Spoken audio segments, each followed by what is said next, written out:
पवन और नटवर दो चचेरे भाई दोनों एक घने जंगल के बीच रास्ते से गुजरते हुए कहीं जा रहे थे। तभी उनके मन में एक तरकीब सूझती है। नटवर भाई, अगर हमें रामू सुनार से कुछ पूंजी उधार मिल जाए तो हम अपना कारोबार शुरू कर सकते हैं, क्या कहते हो? लेकिन पवन भाई, रामू सोनार इतनी आसानी से पैसे नहीं देगा। उसके नियम बहुत सख्त हैं। सुना है जिसने भी उनसे उधार लिया है वो कर चुकाने के चक्कर में बर्बाद ही हुआ है। हाँ, ये तो सच है। रामू सोनार इतना ज्यादा ब्याज लेता है कि आदमी उम्र भर चुका ही नहीं पाता। दोनों सोच में पड़ गए कि आखिर धन कैसे जुटाया जाए। तभी नटवर के दिमाग में एक नई योजना आई। पवन, क्यों ना हम रामू सोनार के बजाय जमींदार बलदेव ठाकुर के पास जाएं? सुना है वो सूद पर पैसे देते हैं और ब्याज भी रामू सोनार के मुकाबले कम लेते हैं, क्या कहते हो? हाँ, और वो समझदारी भी है। देखो नटवर, अगर हम उसे कोई बढ़िया योजना समझा दें तो शायद वो हमारे व्यापार में पैसे लगा दे, क्या कहते हो?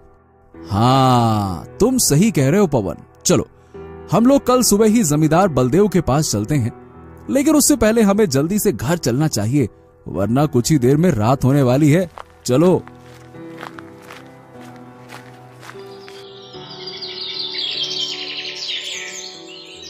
अगली सुबह दोनों जमींदार बलदेव ठाकुर के घर जाने के लिए निकल पड़ते हैं। तभी उन्हें रास्ते में एक घना जंगल पार करना पड़ता है।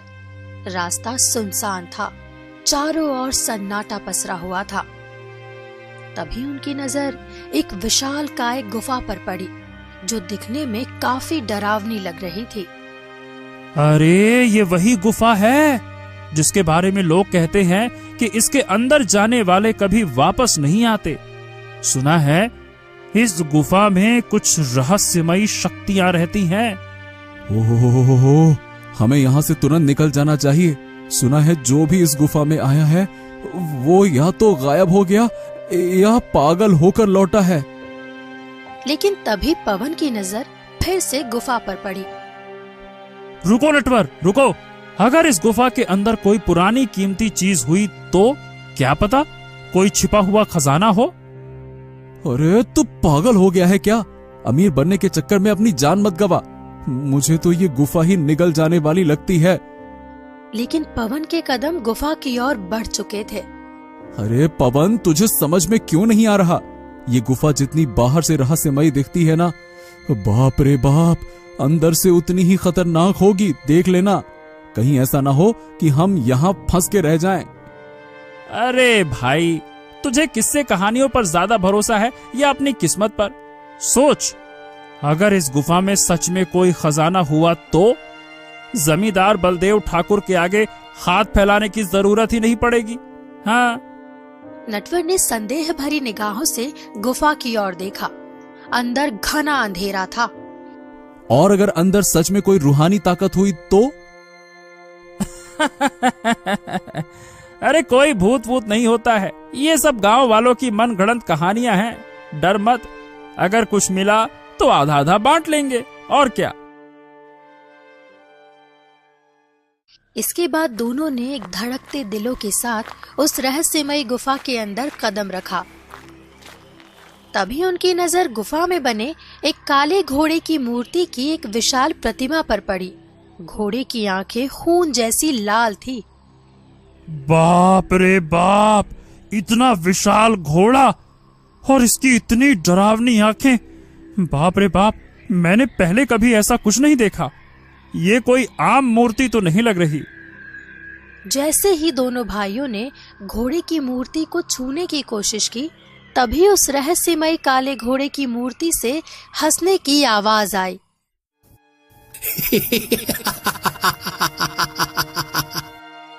उस रहस्यमयी काले घोड़े की हंसने की आवाज सुनकर पवन और नटवर दोनों डर से कांप उठे। डरो मत मेरे दोस्त, मैं जानता हूँ कि तुम लोग यहाँ क्यों आए हो। पवन और नटवर ने एक दूसरे की ओर चौंक कर देखा। तुम्हारी आंखों में लालच दिख रहा है, खजाने की तलाश में हो, है ना? हाँ, हाँ, हम उसी मकसद से यहाँ आए हैं। तो इसमें मैं तुम्हारी मदद कर सकता हूँ, लेकिन कुछ भी मुफ्त में नहीं मिलता।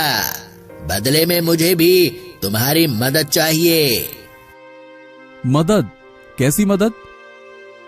काले घोड़े की लाल आंखें और चमक उठी और उसकी आवाज अचानक गंभीर हो गई।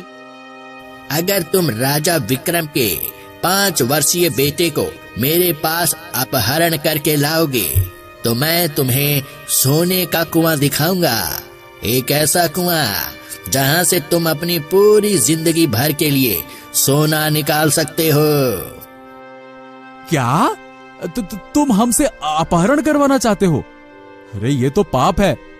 हम गरीब हैं, लेकिन इतने भी नहीं कि किसी को नुकसान पहुंचाएं। गरीब? गरीब वही होते हैं जो मौके का फायदा उठाना नहीं जानते। तुम्हें क्या लगता है राजा को तुम्हारी गरीबी की परवाह है? क्या उसने कभी तुम्हारी मदद की? पवन और नटवर एक दूसरे की ओर देखने लगे। उस रहस्यमय काले घोड़े की बातों में सच्चाई थी। राजा ने कभी उनके गांव के गरीब लोगों की परवाह नहीं की थी। उनका परिवार दिन रात मेहनत करता था, फिर भी भूखा सोना पड़ता था। लेकिन किसी को उठाना ये तो बहुत बड़ा अपराध है। अपहरण पाप पुण्य, यह तुम्हारे लिए रोटी लाकर नहीं देंगे। अगर तुम ये करोगे तो तुम दोनों इस गरीबी से हमेशा के लिए बाहर आ जाओगे। अपने बच्चों को अच्छी जिंदगी दे पाओगे। क्या तुम हमेशा यूं ही गरीबी में सड़ते रहना चाहते हो? कुछ देर तक गहरी चुप्पी छाई रही। फिर पवन ने लंबी सांस ली और कहा, हाँ, ठीक है, हम तुम्हारा काम करेंगे। इसके बाद नटवर और पवन घर के लिए निकल पड़े। रात का सन्नाटा पूरे गांव पर छाया हुआ था।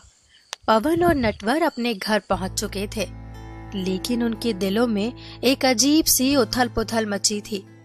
राजा के बेटे का अपहरण करना ये एक ऐसा फैसला था जो उनकी पूरी जिंदगी बदल सकता था। या तो उन्हें अमीर बना सकता था या फिर मौत के घाट उतार सकता था।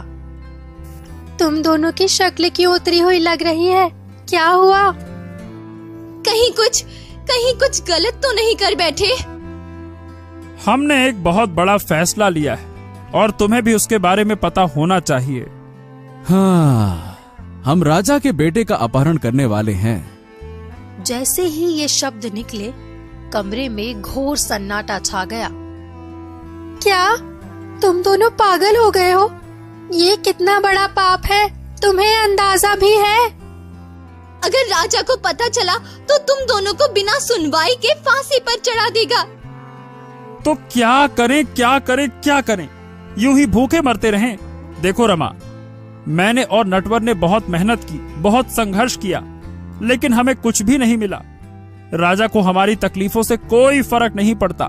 अगर हम राजा के बेटे को उस रहस्यमयी काले घोड़े के पास ले जाते हैं तो हमें सोने का कुआं मिलेगा ना। ये सोचो, और ये सोचो कि हमारी जिंदगी बदल जाएगी। लेकिन इसके लिए किसी का अपहरण ये सरासर गलत है। जो भी बड़ा काम होता है उसमें जोखिम तो होता है। अगर डरते रहे तो हमेशा के लिए गरीब ही बने रहेंगे। लेकिन अगर तुम पकड़े गए तो? हाँ, अगर हम पकड़े गए तो हमारा अंत निश्चित है, लेकिन अगर सफल हो गए तो हमारी आने वाली 7 पीढ़ियां तकलीफ नहीं देखेंगी। ये भी तो सोचो। आखिरकार दोनों भाइयों ने तय किया कि वे किसी भी कीमत पर सोने का कुआं हासिल करेंगे। अगली सुबह दोनों भाई महल के बाहर एक मीठे बताशे बेचने वाले व्यापारी के रूप में खड़े होते हैं। आओ बच्चों, मीठे बताशे खाओ, शहद में डूबे हुए, एकदम खास, राजमहल के शहजादे के लिए बनाए हैं। कुछ ही देर में महल के बगीचे में घूम रहे 5 वर्षीय राजकुमार अर्जुन का ध्यान उनकी ओर चला गया। तभी राजकुमार वहां जाता है। वाह, बतासे मुझे बहुत पसंद है। तो फिर लीजिए राजकुमारी जी, खास आपके लिए शहद में बने बताशे। एक बार खाओगे हमेशा याद करोगे। राजकुमार ने खुशी खुशी बताशा अपने छोटे छोटे हाथों से उठाया और खाने लगा। जैसे ही राजकुमार ने बताशे चबाए, वैसे ही वो बेहोश होकर जमीन पर गिर पड़ा। तभी जल्दी से पवन और नटवर ने राजकुमार को अपनी बाहों में संभाल लिया और उस रहस्यमयी गुफा की ओर चल दिए। कुछ देर बाद वो दोनों राजकुमार अर्जुन को लेकर खंडहर वाली गुफा में पहुंच जाते हैं। मुझे तुम पर पूरा यकीन था कि तुम दोनों मेरा काम जरूर करोगे। हमने तुम्हारा काम कर दिया, अब हमें हमारा इनाम दो, हमें सोने का कुआं दिखाओ। काला घोड़ा ठहर कर मुस्कुराया। फिर उसने अपनी रहस्यमय शक्तियों से एक नीलम का टुकड़ा निकाला जो चांदनी में हल्का पीला चमक रहा था। यह कोई साधारण नीलम नहीं है। जब तुम इसे अपने हाथ में पकड़ोगे तो यह तुम्हें सही रास्ता दिखाएगा। पवन और नटवर ने जल्दी से नीलम का टुकड़ा लिया और रहस्यमय काले घोड़े को छोड़कर आगे बढ़े। जैसे ही उन्होंने नीलम को हाथ में लिया, उसके अंदर से हल्की रोशनी निकलने लगी और जमीन पर एक चमकदार रास्ता बनने लगा और वे उसी दिशा में बढ़ते गए। कुछ ही देर में वे एक विशाल रहस्यमय कुएं के पास पहुंच गए। अरे वाह, ये तो सच में सोने का कुआं है। हाँ, हाँ, अरे भाई, हम अमीर बन गए नटवर, अमीर बन गए। अब हमारी गरीबी हमेशा के लिए खत्म हो गई। दोनों ने जल्दी जल्दी अपनी झोलियों में जितना हो सकता था सोना भर लिया और घर के लिए चल पड़े।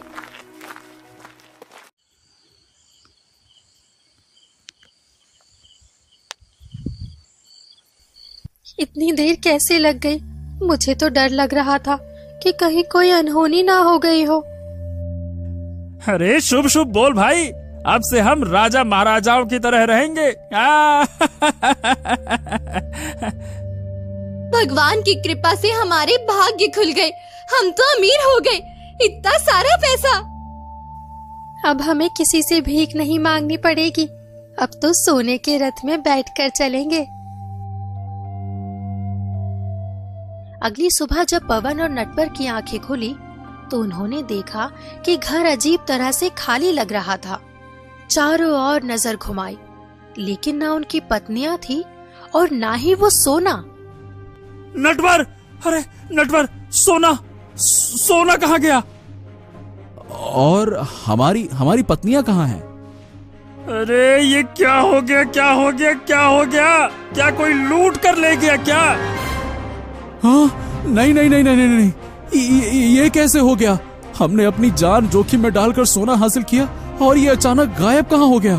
हाँ, कहीं हमारी पत्नियां हमें धोखा देकर भाग तो नहीं गईं? तभी अचानक उनके सामने एक रहस्यमय स्त्री प्रकट हुई। वो रहस्यमय स्त्री और कोई नहीं बल्कि वो खंडहर गुफा में जो काले घोड़े के रूप में थी, वो अब एक जीवित स्त्री बन चुकी थी। तुम दोनों कितने मूर्ख हो। तुम्हारी लालच ने मुझे कैद से मुक्त कर दिया। सदियों से मैं पत्थर की मूर्ति में बंद थी और अब मैं आजाद हूँ। ओ, तुमने हमें धोखा दिया। हमारी पत्नियां कहाँ हैं? बताओ, क्या किया तुमने उनके साथ? तुम्हारी पत्नियां? ओह, वो तो अब एक ऐसी जगह है जहाँ से वे कभी लौट कर नहीं आ पाएंगी। अरे हमसे ये छल क्यों किया? क्यों? जिस सोने के पीछे तुम भाग रहे थे वह मेरे श्राप का हिस्सा था। वह सोना नहीं, तुम्हारे विनाश का द्वार था और तुमने उसे खोल दिया। इतना कहने के बाद रहस्यमयी औरत वहाँ से गायब हो गई। उधर राजा विक्रम अपने सिंहासन पर बैठे दरबार की सामान्य गतिविधियों में व्यस्त थे कि तभी एक सैनिक हांफते हुए अंदर आया। महाराज, महाराज, महाराज, महाराज, भयंकर अनहोनी हो गई है। राजकुमार का अपहरण हो गया है। क्या? किसने किया ऐसा दुस्साहस? सैनिक ने सिर झुका लिया। वो डर से कांप रहा था। तभी राजा के गुरु विशिष्ट ऋषि ने अपनी आंखें बंद की और दिव्य दृष्टि का उपयोग किया। कुछ ही क्षणों में उन्होंने सब देख लिया। महाराज, यह कार्य 2 गरीब व्यक्तियों ने किया है। उनका नाम नटवर और पवन है, लेकिन यह केवल एक साधारण अपहरण नहीं है।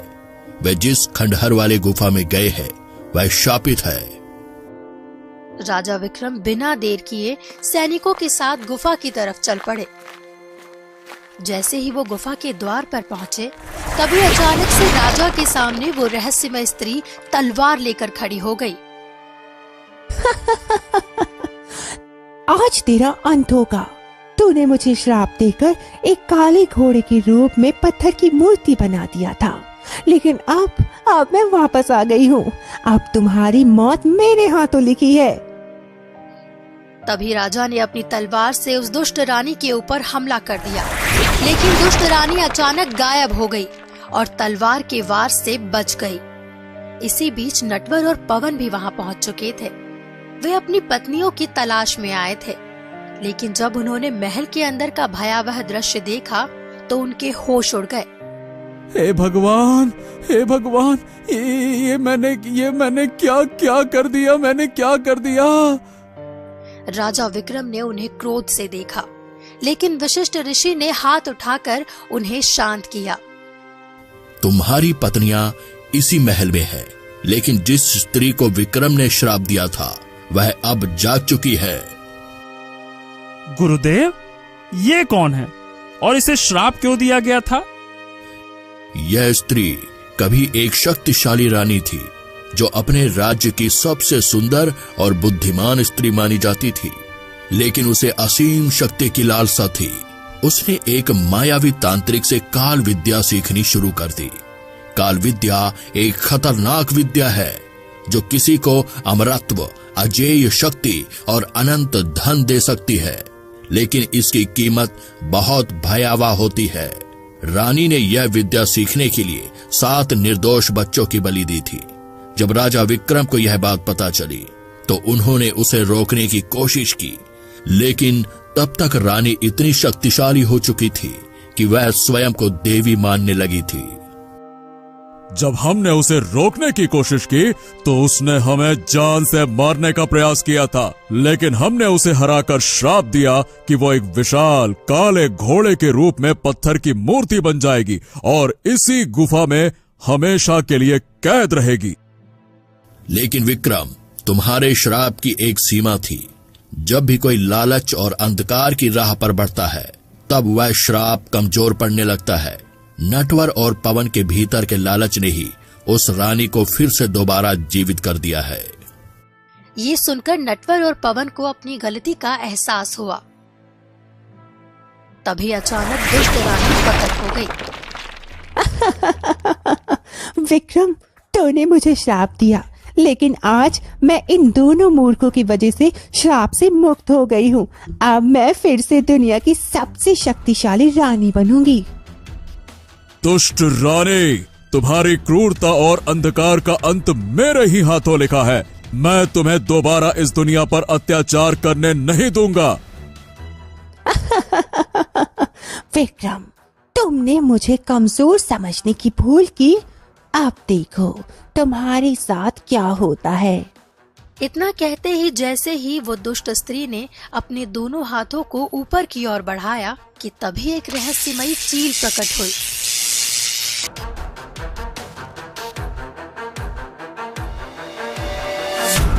ओ, ये कैसे हो सकता है? मैं इसे मार क्यों नहीं पा रहा हूँ? विक्रम, तेरा कोई अस्त्र अब मुझे रहस्यमय चील को नहीं मार सकता। मैं अब आजाद हूँ।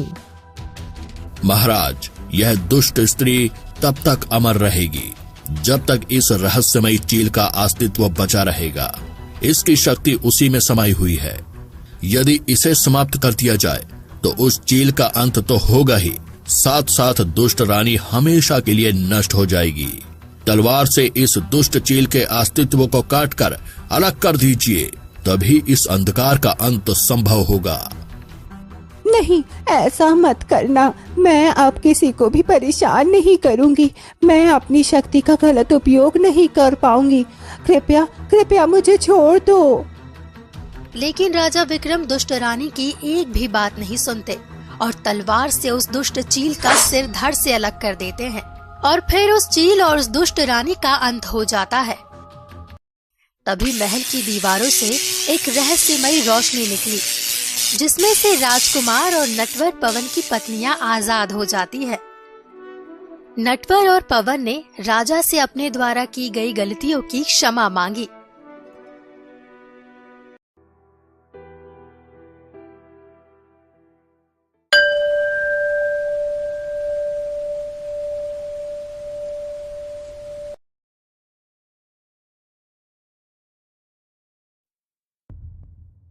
गहरी रात का सन्नाटा। बाहर चांदनी बिखरी थी, लेकिन अंदर एक बड़े आलीशान घर के भीतर चीख पुकार मची थी। सोनार के क्रोध से पूरा घर कांप रहा था। सोनार गुस्से से चिल्लाते हुए मेज पर जोर से मुक्का मारता है। अरे कमला, तूने फिर से मेरे साथ धोखा किया। मैंने तुझसे साफ साफ कह दिया था कि मुझे सिर्फ और सिर्फ बेटा चाहिए, बेटा बेटा बेटा। कमला, जो बिस्तर पर कमजोर पड़ी थी, अपनी गोद में नवजात जुड़वा बच्चियों को देख रही थी। उसकी आंखों में आंसू थे, लेकिन उनमें ममता भी थी। वो कांपती हुई आवाज में बोली, जी, ये तो भगवान की देन है। मैं इसे कुछ नहीं कर सकती। हमारी बच्चियां कितनी मासूम हैं, इन्हें देखो तो सही। सोनार की आंखों में सिर्फ नफरत थी। उसने गुस्से में पास रखी कीमती सोने की मूर्ति उठाई और उसे जमीन पर पटक दिया। धड़ाम आवाज पूरे घर में गूंज उठी। अरे क्या भगवान की देन! धिक्कार है ऐसी देन पर। अरे मुझे अपने खानदान को आगे बढ़ाने वाला बेटा चाहिए, ये दो लड़कियां फड़कियां नहीं। हाँ। कमला सहम गई। वो जानती थी कि उसका पति लालची है, क्रूर है, लेकिन वो अपनी ही संतानों से इतनी नफरत करेगा, ये उसने सोचा भी नहीं था। कमला के हाथ कांप रहे थे। अरे तू जानती है कमला, मेरे पास एक रास्ता है, एक ऐसा रास्ता जिससे मुझे इस बोझ से मुक्ति मिल सकती है। हाँ। कमला का दिल जोर से धड़क उठा। उसे अपने पति की नीयत पर शक हुआ। उसकी सांसें तेज हो गई। वो कांपती आवाज में बोली, तुम क्या कर रहे हो? मेरी बच्चियों को कुछ मत करना, मैं तुम्हारे पैर पड़ती हूँ। सोनार के चेहरे पर एक ठंडी मुस्कान आई, लेकिन उसके शब्दों में जहरीली साजिश थी। कमला, इनका होना ही मेरे लिए बोझ है, इन्हें खत्म कर देना ही सही होगा। कमला की आंखें फटी की फटी रह गई। उसे एहसास हो गया कि उसके मासूम बच्चों पर खतरा मंडरा रहा है। उसकी ममता जाग उठी। उसे हर हाल में अपनी बेटियों को बचाना था, चाहे इसके लिए उसे अपनी जान ही क्यों ना देनी पड़े।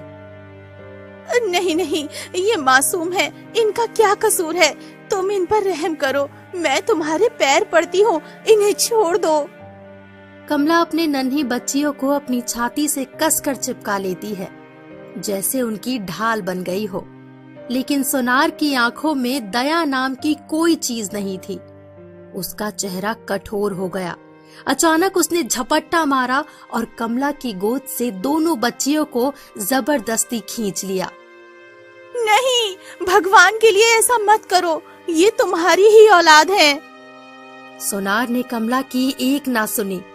कमला की आंखों के सामने उसकी दुनिया उजड़ रही थी। सोनार ने दोनों नवजातों को अपनी मजबूत पकड़ में जकड़ लिया। मासूम बच्चियां रो रही थी, लेकिन सोनार के कानों पर जूं तक नहीं रेंगी।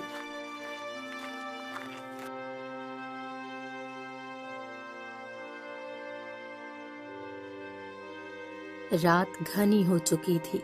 सोनार, जिसकी आंखों में नफरत और क्रूरता थी, वो एक झाबिये में उन दोनों बच्चियों को रखे तेज कदमों से शहर के बाहर की ओर बढ़ रहा था। उस झाबिये में नन्ही मासूम बच्चियां तड़प रही थी। फिर भी सोनार को रहम नहीं आया। उसने उन दोनों लड़कियों को कचरे के ढेर पर रख दिया। हाँ, अब कोई बोझ नहीं। अब मैं एक बेटा पैदा करने के लिए फिर से कोशिश करूंगा। मुझे अपनी विरासत के लिए वारिस चाहिए, ये बेकार की लड़कियां नहीं। हाँ। उसने एक बार भी पीछे मुड़कर नहीं देखा, ना ही उन मासूमों की तड़पती हुई हालत का एहसास किया।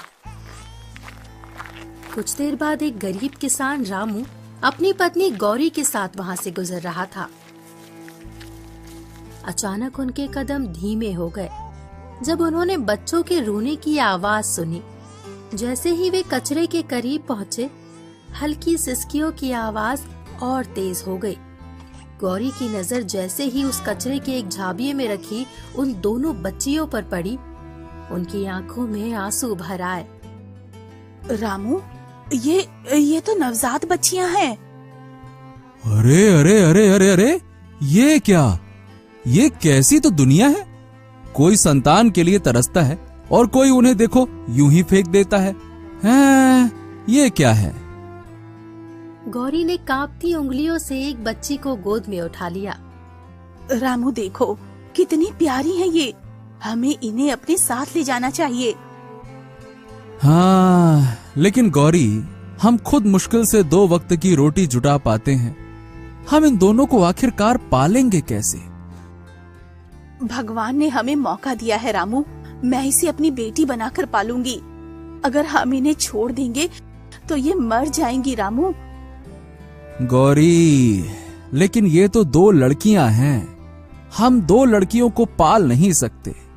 हमारे पास खुद के लिए बड़ी मुश्किल से रोटी होती है, फिर 2 का पेट हम कैसे भरेंगे? हैं? क्यों गौरी? देखो, ये कितनी मासूम है। रामू, हम इसे अपने साथ ले चलते हैं। हाँ, हम कम से कम 1 को तो पाल ही सकते हैं, 2 को तो नहीं। लेकिन दूसरी, अगर हमने इसे यहाँ छोड़ दिया तो कोई जंगली जानवर आकर खा जाएगा। नहीं रामू, भगवान कभी किसी मासूम को अनाथ नहीं छोड़ते। अगर उसने हमें इस नन्ही सी जान के लिए भेजा है तो दूसरी के लिए भी कोई न कोई फरिश्ता जरूर आएगा। रामू और उसकी पत्नी एक बच्ची को उठाकर लेकर जाते हैं, लेकिन दूसरी वहीं रह जाती है। सुबह की हल्की रोशनी चारों ओर फैल चुकी थी, लेकिन ठंडी रात से कांपती हुई नन्ही बच्ची अब भी जिंदा थी। उसकी कमजोर सांसें उम्मीद की लौ की तरह जल रही थी। तभी दूर से घोड़ों की टाप सुनाई दी। एक भव्य रथ उसी रास्ते से गुजर रहा था जिसमें शहर का प्रसिद्ध व्यापारी शेखर अपनी पत्नी सुमित्रा के साथ बैठा था। अरे अरे अरे, ये क्या? एक नन्ही सी बच्ची, वो भी कचरे के ढेर में। हे भगवान, ये कैसी निर्दयी दुनिया है। कोई इसे यूं कैसे छोड़ सकता है? सुमित्रा, हम बरसों से संतान के लिए तरस रहे थे। शायद भगवान ने हमारी बेटी के रूप में यह अनमोल उपहार दिया है। सुमित्रा बच्ची को सीने से लगा लेती है और दोनों उसे अपने साथ अपने महल नुमा घर लेकर चले जाते हैं। समय बीतने के साथ दोनों मासूम बच्चियां अलग अलग दुनियाओं में बड़ी हुई। राधा, जिसे गरीब किसान रामू और गौरी ने अपनाया, संस्कारी, मेहनती और पढ़ाई में होशियार थी, जो बड़े सपने देखती थी। वहीं दूसरी और प्रीति, जिसे अमीर व्यापारी शेखर और सुमित्रा ने गोद लिया, ऐशो आराम में पली बड़ी थी, लेकिन उसके स्वभाव में घमंड और क्रूरता थी। वो हमेशा जीतना चाहती थी, हर चीज अपने हिसाब से चाहती थी। एक दिन प्रीति अपने पिता से कहती है, पापा, मुझे घर के कामों के लिए एक नौकरानी चाहिए। मुझे ये छोटे मोटे काम नहीं करने। पर बेटा, तुम्हें कौन से बड़े बड़े काम करने पड़ रहे हैं? पापा, बर्तन धोना, कपड़े संभालना, ये सब मुझसे नहीं होता। मुझे अपनी देखभाल के लिए कोई चाहिए। शेखर कुछ देर सोचते हैं, फिर गंभीर स्वर में जवाब देते हैं, ठीक है, मैं देखता हूँ। अगली सुबह शेखर गांव में घूमते हुए एक घर के बाहर राधा को देखता है, जो बड़ी लगन से बर्तन धो रही होती है। उसकी सादगी और मेहनत देखकर शेखर प्रभावित हो जाता है। अरे अरे अरे, इस लड़की को तो देखो, यह लड़की कितनी मेहनती है। ऐसे लोग बहुत कम ही मिलते हैं।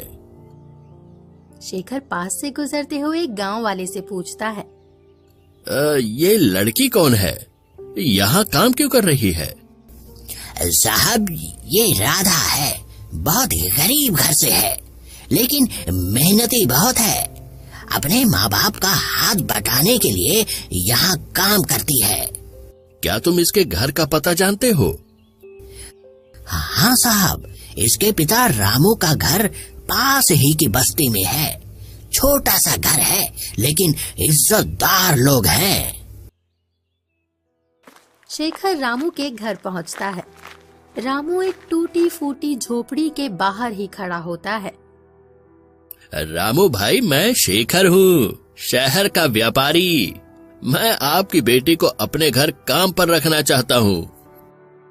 ये सुनते ही रामू चौंक गया और उधर रामू की पत्नी गौरी ने भी बात सुन ली और बाहर आकर खड़ी हो गई। मेरी बेटी? साहब, वो तो बहुत छोटी है, इतनी दूर शहर कैसे भेज सकता हूँ उसको? गौरी भी चिंतित होकर बोल पड़ी। हाँ साहब, राधा बहुत भोली है। वो तो गांव से बाहर कभी गई ही नहीं, वहाँ कैसे रहेगी? शेखर ने उनकी चिंता समझी और नरम स्वर में बोला, आप चिंता मत करो, मैं उसे अपनी बेटी की तरह ही रखूंगा। उसे अच्छे कपड़े, अच्छा खाना मिलेगा, और अगर वह मेहनत करेगी तो मैं उसकी शादी भी अच्छे घर में करवा दूंगा। रामू और गौरी एक दूसरे की तरफ देखने लगे। गरीबी की मार ने उन्हें झुका दिया था। वे जानते थे कि राधा का भविष्य गांव में रहकर मुश्किलों से भरा होगा, लेकिन क्या किसी पर इतना भरोसा किया जा सकता है? साहब, हम गरीब लोग हैं, हमें धोखा बहुत मिला है। कैसे यकीन करें कि हमारी बेटी वहाँ खुश रहेगी? शेखर ने मुस्कुराते हुए रामू से कहा, अरे रामू भाई, मैं व्यापारी हूँ, पर इंसानियत मेरे लिए सबसे बड़ी चीज है। आपकी बेटी मेहनती है और ऐसी लड़कियां कहीं भी जाए उनका भविष्य उज्जवल ही होता है। मैं वादा करता हूँ कि राधा का पूरा ख्याल रखूंगा। गौरी की आंखों में आंसू आ गए। उसे समझ नहीं आ रहा था कि वो अपनी बेटी को इतनी दूर भेजे या नहीं, लेकिन जब उसने रामू की आंखों में सहमति देखी तो उसने भी सिर झुका लिया। हाँ, अगर ये राधा की भलाई के लिए है तो हमें मान लेना चाहिए। रामू ने गहरी सांस ली और शेखर की ओर देखते हुए सिर हिला दिया। हाँ ठीक है साहब, लेकिन बस एक वादा करें, हमारी बेटी को कभी पराया मत समझिएगा। राधा मेरी भी बेटी है, आप बेफिक्र रहिए। तभी राधा भी वहाँ आ जाती है और सारी बातें सुन लेती है। राधा बेटी, तैयार हो जाओ, तुम्हारा नया घर तुम्हारा इंतजार कर रहा है। वहाँ तुम्हें अच्छा जीवन मिलेगा। राधा की आंखें भर आती है। माँ, बाबा, मैं आप दोनों को बहुत याद करूंगी। बेटी, खुद को संभालना, अच्छे से रहना। हमेशा हमेशा ईमानदारी से काम करना बेटी, है ना बेटा? ईमानदारी से। अब राधा अपने माँ पिता को गले लगाकर रोती है और व्यापारी शेखर के साथ चली जाती है। राधा अब व्यापारी के घर आ जाती है और ईमानदारी से काम करती है। शेखर की पत्नी सुमित्रा, जो पहले संकोच में थी, अब राधा को बेटी की तरह मानने लगी थी। राधा, तुमने पूरे घर की रौनक बढ़ा दी है। तुम्हारी मेहनत और लगन काबिले तारीफ है। ये सब आपका आशीर्वाद है माँ जी। मुझे जो काम दिया जाता है मैं उसे पूरी ईमानदारी से करना चाहती हूँ। इसी बीच प्रीति वहाँ पहुँचती है और अपनी माँ को राधा की तारीफ करते हुए सुनती है। उसके चेहरे का रंग बदल जाता है और उसका खून खौल उठता है। बेटा देखो, राधा से कुछ सीखो। घर का काम करना कोई छोटी बात नहीं होती। कल को तुम्हारी शादी हो जाएगी, तब क्या करोगी? अपने पिता की बात सुनकर प्रीति को जैसे बिजली का झटका लगता है। उसकी आंखें क्रोध से और लाल हो जाती है। मुझे आज तक मम्मी पापा से ऐसी बातें कभी नहीं सुननी पड़ी। ये लड़की कौन होती है मुझसे अच्छी बनने वाली? ये मेरे घर में आई और अब मेरे ही माता पिता मुझे इससे सीखने को कह रहे हैं।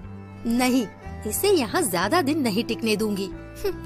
प्रीति धीरे धीरे राधा के खिलाफ साजिश रचने लगती है और एक रात प्रीति चालाकी से राधा को छत पर बुलाती है। राधा, तुमने कभी इतनी ऊंचाई से शहर को देखा है? नहीं दीदी, कभी ध्यान से नहीं देखा। आओ ना, जरा करीब आओ। देखो, वहाँ दूर तक रोशनी कितनी सुंदर लग रही है, जैसे कोई सुनहरी दुनिया हो। सच में दीदी, ये तो जादू जैसा लग रहा है। हवा और तेज हो जाती है। प्रीति की आंखों में एक अजीब चमक थी, जैसे कोई खतरनाक योजना दिमाग में पक रही हो। कभी सोचा है अगर कोई यहाँ से नीचे गिर जाए तो क्या होगा? अरे दीदी, कैसी बातें कर रही हो? नीचे गिरना मतलब सीधा मौत। अच्छा, सीधा मौत। राधा जब तक कुछ समझ पाती, इससे पहले प्रीति अचानक उसे धक्का दे देती है। कुछ ही सेकंड के भीतर वो नीचे गिर जाती है और उसकी चीखें पूरे घर में गूंज उठती है। शेखर और सुमित्रा दौड़ते हुए वहां आते हैं। अब कोई मेरी जगह नहीं ले पाएगा। कुछ ही देर बाद अपनी बेटी से मिलने के लिए रामू और उसकी पत्नी गौरी भी वहां पहुंचते हैं, लेकिन बेटी को जमीन पर पड़ा हुआ देखकर दोनों रोने लगते हैं। हे भगवान, मेरी बेटी, मेरी राधा, उठ जा बेटा, देख तेरी माँ आई है। रामू कांपते हाथों से राधा की नब्ज टटोलता है। कोई हलचल नहीं। उसकी आंखें लाल हो जाती है, चेहरा पत्थर जैसा सख्त हो जाता है। फिर अचानक वो जोर से चिल्ला उठता है, हे भगवान, हे भगवान, ये तूने क्या कर दिया? बड़ी मुश्किल से तो एक हमें बेटी मिली थी। ये बात सुनकर शेखर चौंक जाता है। उसकी आंखों में एक अजीब सी बेचैनी दौड़ जाती है। वो धीरे धीरे रामू के पास आता है। तुमने क्या कहा रामू भाई? बड़ी मुश्किल से मिली थी मतलब? रामू की आंखों से आंसू बह रहे थे, लेकिन उसकी आवाज में गहरा दर्द था। वो कांपते हुए बोलता है, हाँ मालिक, बरसों पहले जब मैं और मेरी पत्नी घर लौट रहे थे तो एक सुनसान जगह में कचरे के ढेर से 2 नवजात बच्ची की रोने की आवाज सुनी थी। जब देखा तो 2 छोटी सी जान ठंड से कांप रही थी। मैंने उसमें से एक लड़की को उठा लिया और अपने घर ले गया। शेखर का दिमाग झंझना उठता है। उसकी सांसें तेज हो जाती है। उसकी आंखों में बीते दिनों की यादें दौड़ने लगती है। नहीं नहीं नहीं, ये कैसे हो सकता है? उस दिन मैं भी उसी रास्ते से गुजरा था और मैंने भी एक बच्ची को देखा था। भीड़ में खामोशी छा जाती है। हर कोई शेखर की ओर देखने लगता है। गौरी और रामू भी अपनी रोती हुई आंखों से उसकी ओर देखते हैं। प्रीति जो अब तक दूर खड़ी थी, उसके चेहरे की रंगत उड़ जाती है। क्या कह रहे हैं मालिक? हाँ हाँ, दोनों सगी बहनें हैं। दूसरी लड़की को मैं उठाकर लाया, वो बच्ची प्रीति है। पूरा माहौल सन्नाटे में डूब जाता है। प्रीति के हाथ कांपने लगते हैं। वो कांपते कदमों से आगे बढ़ती है और राधा के शव के पास बैठ जाती है। उसकी आंखें अब तक की गई अपनी गलती को महसूस कर रही थी। मैंने अपनी ही बहन को मार दिया। हे भगवान, मैंने ये क्या कर दिया? शेखर की आंखों में गुस्सा और दर्द दोनों झलक रहे थे। उसकी बेटी ऐसी घिनौनी हरकत करेगी, उसने कभी सपने में भी नहीं सोचा था।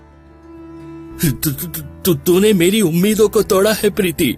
मैं तुझे हमेशा सही गलत का पाठ पढ़ाता रहा और तूने अपनी ही बहन को मार डाला। क्या मैंने तुझे यही सिखाया था? प्रीति का सिर शर्म से झुक गया, उसके हाथ कांपने लगे थे। पापा, मुझे माफ कर दो, मुझसे बहुत बड़ी गलती हो गई। मैंने अपनी ही बहन को मार डाला। मैंने अपनी ही सगी बहन को। हे भगवान, मैंने ये क्या कर दिया? क्या मैंने तुझे यही सिखाया था? तू इतनी खुदगर्ज कैसे हो गई? प्रीति ने कांपते हुए सिर उठाया, चेहरा डर और पछतावे से भरा हुआ था। पापा, मुझे नहीं पता था कि वो मेरी सगी बहन है। तो क्या अगर वो तेरी सगी बहन नहीं होती तब भी तू उसे मार देती? क्या किसी की जान की कोई कीमत नहीं है? आज तुझे पछतावा हो रहा है क्योंकि सच्चाई सामने आ गई। लेकिन सोच, अगर तुझे पता न चलता कि राधा तेरी बहन थी तब भी क्या तेरा दिल इतना ही पिघलता? क्या तू ऐसे ही किसी और की जान लेने से पहले दोबारा सोचेगी? उसके बाद प्रीति को जेल में बंद कर दिया जाता है। अगले दिन सुबह ये खबर पूरे शहर में आग की तरह फैल चुकी थी। अखबारों में बड़े बड़े अक्षरों में छपा था। ये खबर सोनार के हाथों तक पहुंच गई। उसकी आंखें छलक गई और वो अपने सिर को पकड़कर जमीन पर बैठ गया और जोर जोर से रोने लगा। हे भगवान, ये मैंने क्या कर दिया? अगर मैंने अपनी बेटियों को कचरे में नहीं फेंका होता तो आज ये दिन नहीं देखना पड़ता।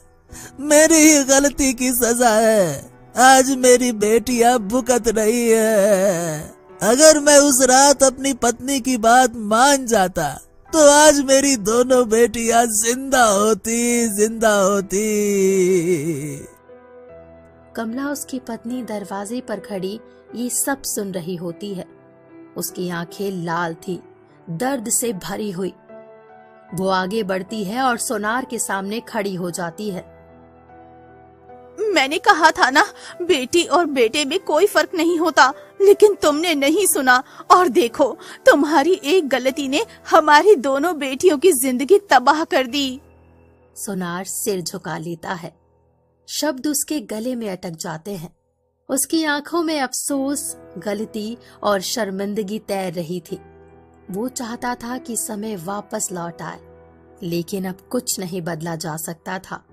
कमला फूट फूट कर रोने लगती है। सोनार भी खुद को रोक नहीं पाता। वहीं दूर जेल के अंधेरे कमरे में प्रीति अपनी किस्मत को कोस रही थी।